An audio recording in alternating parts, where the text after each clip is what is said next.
The streets of Caracas have resembled a war zone. Thousands of anti-government protesters met with water cannons and armed security forces. Buildings scarred with bullet holes.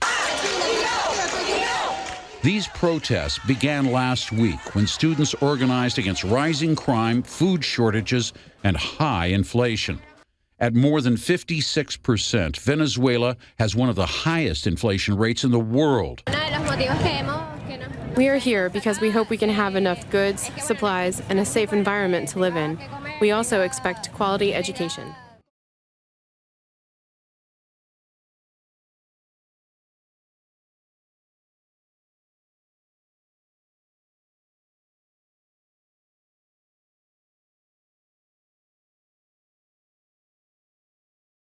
President Nicolas Maduro met the opposition with a rally of his own and is not backing down. I will continue in power because the people are in power. On this Constitution, I swear. I swear and I will swear. Nothing will take me off the road of building the Bolivarian revolution that Hugo Chavez left us. Maduro has the media on a tight leash. The Maduro government threatened legal action for what it called media manipulation against Venezuela and attacks on VTV, the government-run television station. And they issued an arrest warrant for protest organizer Leopoldo Lopez, which only caused the protests to intensify further. We won't stop the demonstrations until the government issues an order to disarm the pro-government militias.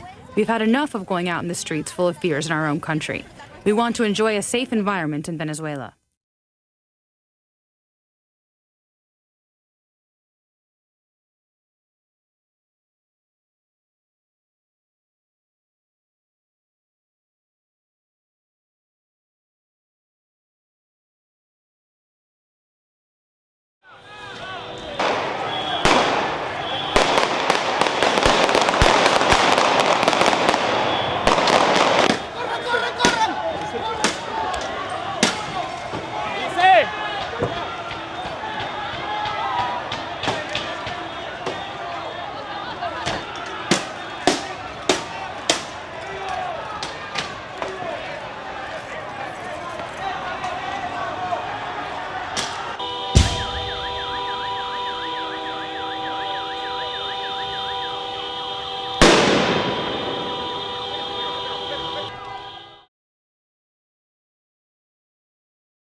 ¿Cuál es la misión de los Tupamaros?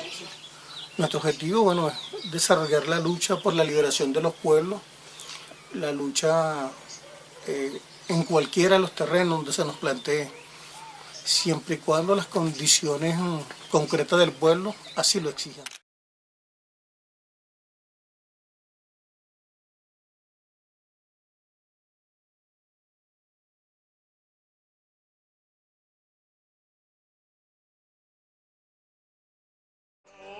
Hours later, the nation's leader launched a new plan for peace on state television.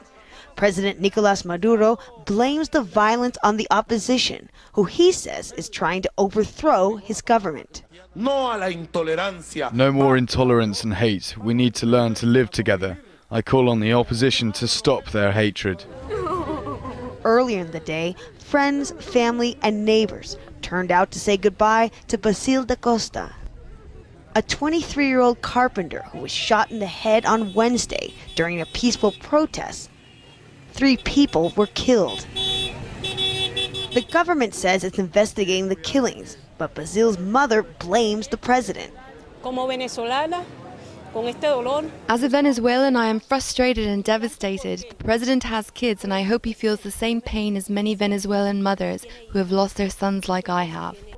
Leaders of the opposition say they want to seize on what they feel is a growing momentum and plan to call for more protests in the coming days. So what are our weapons? Our weapons are our values, our ideals, our voices. And that's precisely what we need to organize, because that's very powerful. But without the support of the military, it's unlikely that these growing demonstrations will overthrow the government. But as Venezuela becomes more polarized and both sides blame each other for the violence, many here fear that calm won't be restored soon enough.